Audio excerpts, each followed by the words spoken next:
ಆತ್ಮೀಯ ಎಜೆಕೆ ನ್ಯೂಸ್ ಎಲ್ಲ ವೀಕ್ಷಕರಿಗೂ ನಮಸ್ಕಾರ.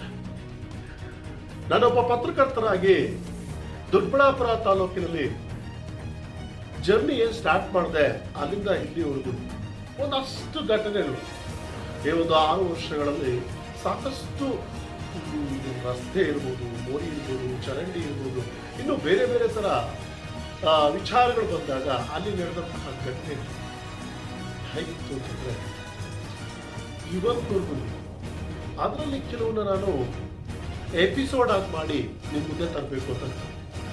ಸೊ ಹಾಗಾಗಿ KR ರವಿಕಿರಣ್ ಅವರ ಮಾರ್ಗದರ್ಶನದಲ್ಲಿ ಈ ಒಂದು ಎಪಿಸೋಡ್ನ ನಾನು ತಗೊಂಡೆ.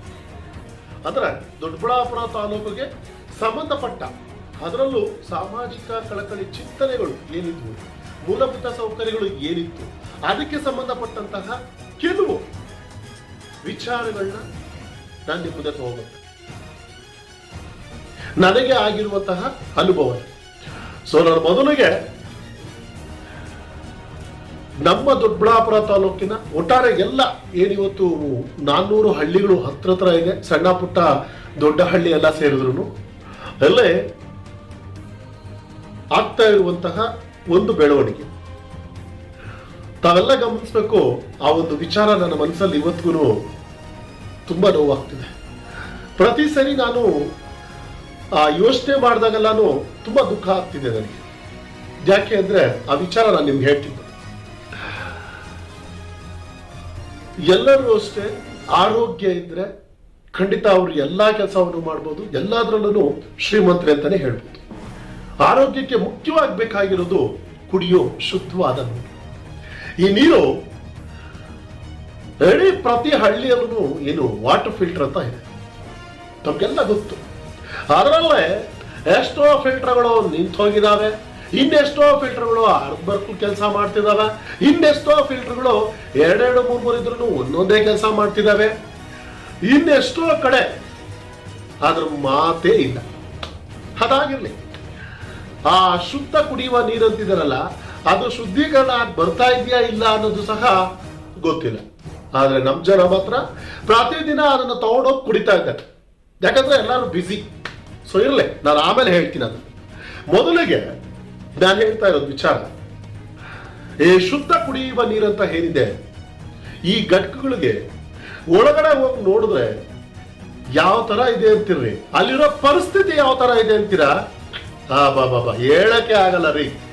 ಆ ಕಿಲು ಬಿಡುದು, ಆ ರಸ್ಟ್ ಎಲ್ಲ ಇದಾಗಿ ಅದ್ರಲ್ಲಿ ಅದು ಯಾವ ತರ ಫಿಲ್ಟರ್ ಆಗುತ್ತೋ ಗೊತ್ತಿಲ್ಲ. ನಾನು ಈಗಾಗಲೇ ಸಾಕಷ್ಟು ಹಳ್ಳಿಗಳಲ್ಲಿ ಆ ಚಿತ್ರಣವೂ ಮಾಡಿದೀವಿ, ಕೆಲವೆಲ್ಲ ಡೀಟೇಲ್ಸ್ ನನ್ನ ಹತ್ರ ಇದೆ. ಹೀಗೆ ಒಂದು ಹಳ್ಳಿ ನಾನು ಹೇಳ್ತೀನಿ ನಿಮ್ಗೆ. ಅಲ್ಲಿ ಹೋದ್ವಿ, ಸಂಬಂಧಪಟ್ಟ ಇಲಾಖೆಯವ್ರನ್ನ PDO ಅವ್ರನ್ನೆಲ್ಲ ಕರೆಸಿದ್ವಿ, ನೋಡಿದ್ವಿ. ಸರ್ ನೋಡಿ ಈ ತರ ಎಲ್ಲ ಆಗಿದೆಯಲ್ವಾ, ತಾವ್ ಏನ್ ಹೇಳ್ತೀರ? ಸರ್ ಇದು ಬೇರೆ ಯಾರಿಗೋ ಟೆಂಡರ್ ಆಗ್ಬಿಟ್ಟಿದೆ ಸರ್, ಅವರು ಬೇರೆ ಆ ಸ್ಟೇಟ್ ಅವ್ರು ಇರ್ಬೋದೇನೋ, ಆದ್ರೆ ನಾವು ಫೋನ್ ಮಾಡಿದ್ರು ಸಿಗಲ್ಲ ಅವರು, ಬಟ್ ನಾವ್ ಹೇಗ್ ಸರ್ ಹೇಳೋದು ಅಂತಾರೆ. ಆದ್ರೆ ಆ ನೀರಲ್ಲಿ ಬರ್ತಿದ್ಯಲ್ಲ, ಇಡೀ ಗ್ರಾಮಸ್ಥರೆಲ್ಲ ಕಿರ್ಚಾಡ್ತಾ ಇದ್ರು. ಕೊನೆಗೆ ಅದಕ್ಕೆ ಪರಿಹಾರನೇ ಸಿಗ್ಲಿಲ್ಲ ರೀ. PDO ಹೇಳಿದ್ರು ಆಯ್ತು ನಾವು ಕಾಂಟ್ಯಾಕ್ಟ್ ಮಾಡ್ತೀವಿ ಹೇಳ್ತೀವಿ ಅಂದ್ರು, ಅದು ಹಾಗೆ ನಿಂತೋಯ್ತು. ಅಂದ್ರೆ ಯಾವ ಪರಿಸ್ಥಿತಿಗೆ ಬಂದು ನಿಂತಿದೆ ಅದನ್ನ ಯೋಚನೆ ಮಾಡಿ. ಪರಿಸ್ಥಿತಿ ಅಂದ್ರೆ ನಮ್ಮ ಸಾರ್ವಜನಿಕರ ನಿರ್ಲಕ್ಷ್ಯ ಮೊದಲನೇದು. ಎಷ್ಟು ನಿರ್ಲಕ್ಷ್ಯ ಮಾಡ್ತಿದ್ದಾರೆ ನಮ್ಮ ಸಾರ್ವಜನಿಕರು ಅಂತ ಅಲ್ಲಿ ನೀವು ನೋಡ್ಬೋದು. ಒಂದು ಕುಡಿಯೋ ಶುದ್ಧ ನೀರಿನ ಘಟಕದ ವ್ಯವಸ್ಥೆನ ಖಂಡಿಸೋದಕ್ಕಾಗ್ತಾ ಇಲ್ಲ ನಮ್ಮ ಸಾರ್ವಜನಿಕರು.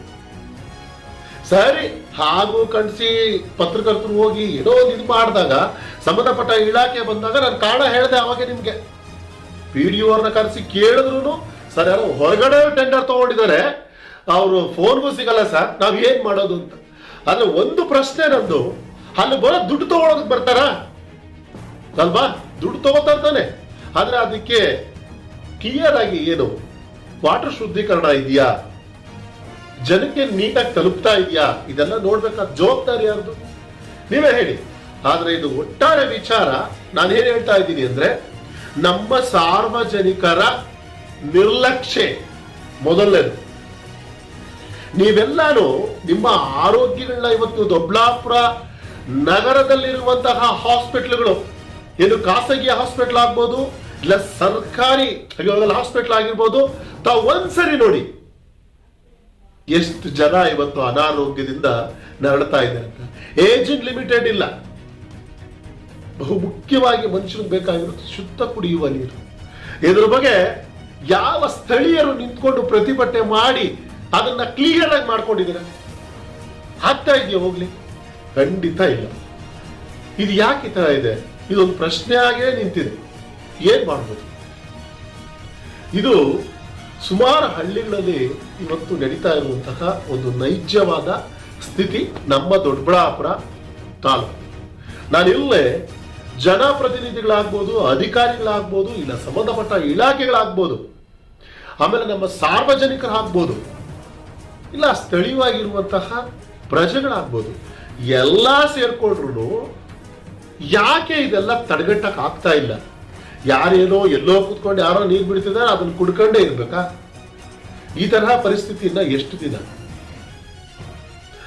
ನೀವೇ ಯೋಚನೆ ಮಾಡಿ. ಆತ್ಮೀಯರೇ, ನಾನು ಇಷ್ಟೊತ್ತವರೆಗೂ ಮಾತಾಡಿದ್ರಲ್ಲಿ ತಮ್ಗೆ ಏನ್ ಅನಿಸ್ತು ಅಂತ ಹೇಳಿ ಕಾಮೆಂಟ್ ಬಾಕ್ಸ್ ಅಲ್ಲಿ ತಿಳಿಸಿ.